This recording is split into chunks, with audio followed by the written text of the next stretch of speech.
My husband was always kind to everyone, and my parents loved him too. I have a sister who is very focused on her career. My husband got along well with her, even though she was always busy with work. But recently, his job got much busier. He started coming home late and working on his days off. It seemed like he was in charge of a team and couldn't stop checking his phone because he needed to stay in touch with them. Looking back, people might have thought something was off, but I didn't suspect anything. I was just worried about my husband's health.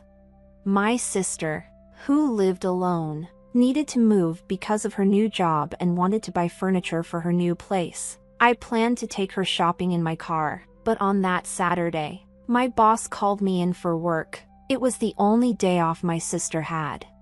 As I tried to figure out what to do, I remembered that my husband was off work that day. Even though he had been very busy, I decided to ask him if he could help. He agreed to help out and said, "It might be a bit awkward with your sister, but it's fine. My car is in the shop, so can I use yours?" I was thankful for his help and went to my office to handle the issue. It was the first time my husband and sister were out alone together, so I wondered how they were doing and if they had found the right furniture. After finishing up at work, it was dark, and I pulled out my phone to arrange a dinner with my husband and sister. That's when I got a call from an unknown number. "Hello, am I speaking to John's family?" It was a stranger. "Yes, I'm his wife. This is the police. Your husband has been in an accident." A police officer called to tell me that my husband's car had crashed and both he and a woman passenger were unconscious. I don't remember much about what I did after that, but I rushed to the hospital. I gave my name to the emergency receptionist and was taken to the ICU. Through the glass, I saw my husband hooked up to tubes and covered in bandages. I was very worried about him. My mother came from far away, and we spent a tense night together. The police then gave us details about the accident. They said John was driving on a clear road when another car ran a red light and hit him. The other driver was also badly hurt and was in the same hospital. The driver claimed that John's car seemed to be acting oddly before the crash, and the police were looking into whether my husband might have fallen asleep while driving. A few days later, my husband and sister woke up, and the doctors ran some tests. My mother and I were told that while they wouldn't die, they would likely have some disabilities. Even so, we were relieved they were alive and hoped they'd improve with rehab. We didn't tell them about the possible disabilities and focused on keeping their spirits up. My mother looked after my sister, and I took care of my husband. At first, my husband was in shock and felt unwell. He worried about the trouble he caused for me, my mother, and my sister. Over time, though, he began to change. Frustrated by his leg that wasn't working properly, the hospital treatments, and having to quit his job, he became increasingly irritable and couldn't manage his frustration. I kept visiting the hospital because I wanted to support my husband and understood how he was feeling. One day, a police detective came by and told me he found out something about the accident. It turned out that the brake oil in my car had leaked, which might have caused the car to act up before the crash. The woman who hit my car was also in bad shape, and her mother came to apologize. It was the first time I met her. After that, my husband's anger towards me increased. He was upset that I could move around while he couldn't and was annoyed that I wasn't at the hospital all the time due to my work. He started bossing me around, getting angry if I didn't meet his demands, throwing things, and complaining about his hospital room. He even complained when I went out to buy lunch for myself. His demands kept getting worse. I felt sorry for my husband, but I had to work to support us, and I was busy with tasks like dealing with the police and the hospital. I barely had time to rest. My husband's behavior was becoming too much to handle, and I felt trapped. My sister seemed just as stressed, and my mother was getting more exhausted. I heard that my sister was making even more demands on my mother, who wasn't working. When I couldn't be at the hospital, both my husband and sister heard that they might remain paralyzed even with rehab. My sister then said, I heard your car was leaking brake oil. You were supposed to maintain your car. Because of this, I can't work or recover, and Mom is upset. Your husband is in a bad state too. You're responsible for taking care of us for the rest of your life.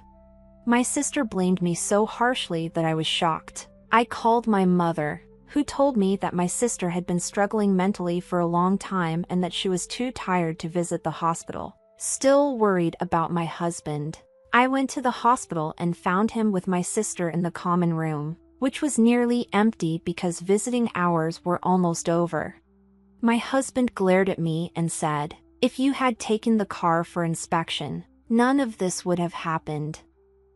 I've been married to my kind husband for 3 years, and we live together happily. We were very close and hoped to have children someday, but then something unexpected happened.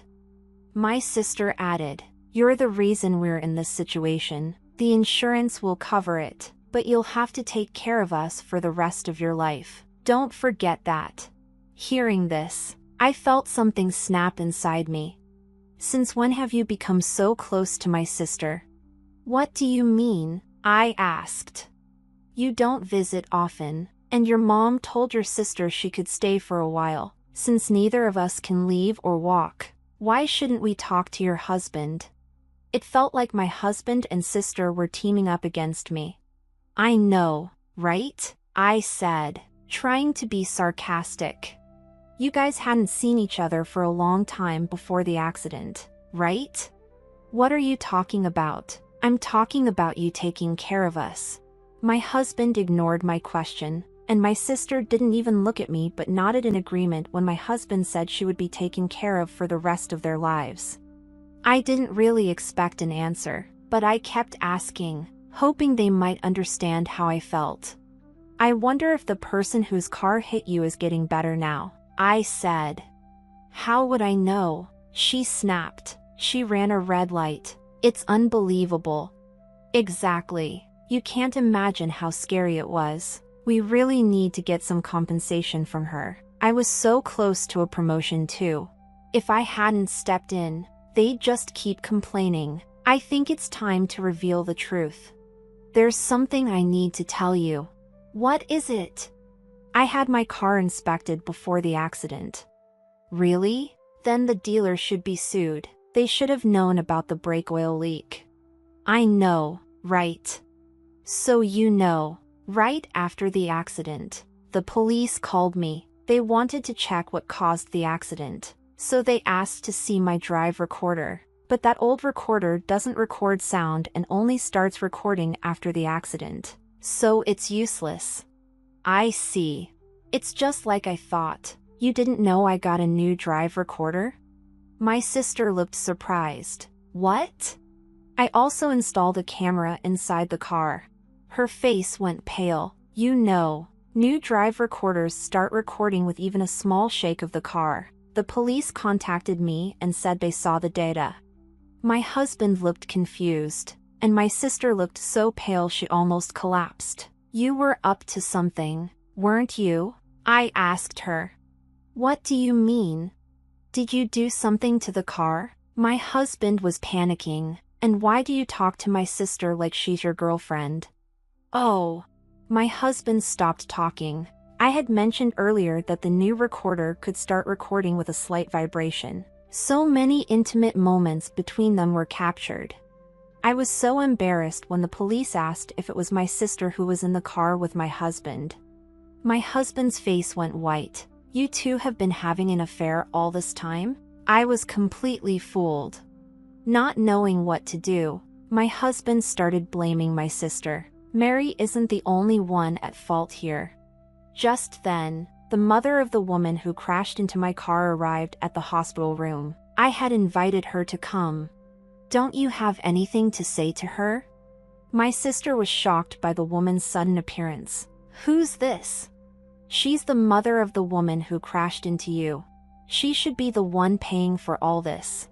Seeing the woman in tears, my husband stopped talking. She's the mother of the woman who hit you. She's also the mother of the woman who was your victim. Her name is Alice.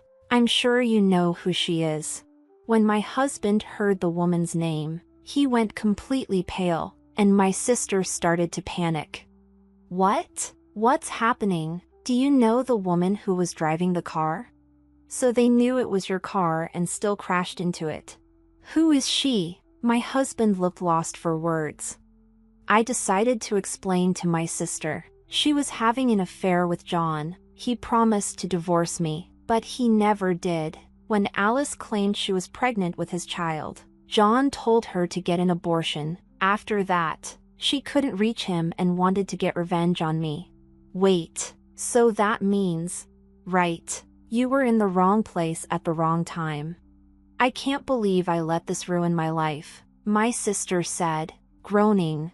The truth is, no matter how much you cry or scream, there's nothing you can do about it, I said firmly. Oh, so this didn't happen to an innocent person, I continued, pouring out all my feelings. You were having an affair with Mary, who was trying to hurt or even kill me by messing with my car's brake oil, but she ended up getting into an accident herself. I'm the real victim here. I would have tried to work things out if you had apologized and told me the truth while you were in the hospital, but you never showed any remorse. Instead, you treated me badly. Remember how we signed divorce papers right after we got married? I never thought I'd use them, but I've filed them today. We're officially divorced. Goodbye. After saying everything I needed to, I left the quiet, dark hospital feeling relieved to have finally expressed my anger. My mother, however, was deeply shocked by the truth. She was upset not only by my sister's betrayal but also by the burden of having to care for her disabled daughter alone. Even though I had cut ties with John and Mary, I couldn't leave my mother to handle everything by herself. So, I spoke with the person responsible for the accident, apologized, and asked her to provide compensation to my sister to help ease my mother's burden. 2 years have passed since then. My husband and I are divorced, and I'm living alone. Our divorce surprised my coworkers since John and I were seen as a close couple. Afterward, many men started approaching me for advice. I thought it was just a phase where divorced women seem more appealing to men, but I still had my ex-husband in my mind and couldn't bring myself to date anyone. Instead, I focused on my career. I studied hard for a certification exam and joined an online business school that I could attend after work. I never thought I'd be interested in something like this when I was married, and I never envied my sister's career. But here I am, aiming for a career myself. Life is strange, I thought. Meanwhile, my ex-husband moved back in with his parents but is seen as a burden by them. His relatives blame him for his bad behavior and how he treated me. I hear he's struggling mentally, acting violently, and causing a lot of trouble for those around him. My sister also moved back in with our parents but ended up mentally ill and self-centered. My exhausted mother used my sister's savings and the accident compensation to put her in a care home. She asked me about it first, and I didn't have any objections, so I told her to do what she thought was best. If I hadn't realized what was happening at that time, I might have been stuck taking care of both of them forever. I never wanted that. I passed the certification exam I was aiming for and moved to a department where I could use my skills. I got close to the teacher from the online business school, and we're about to get married. He's not just kind to everyone but very kind to me. When I come home late from work, he comes home early to cook dinner for us. I cherish this small happiness, and I look forward to coming home to him.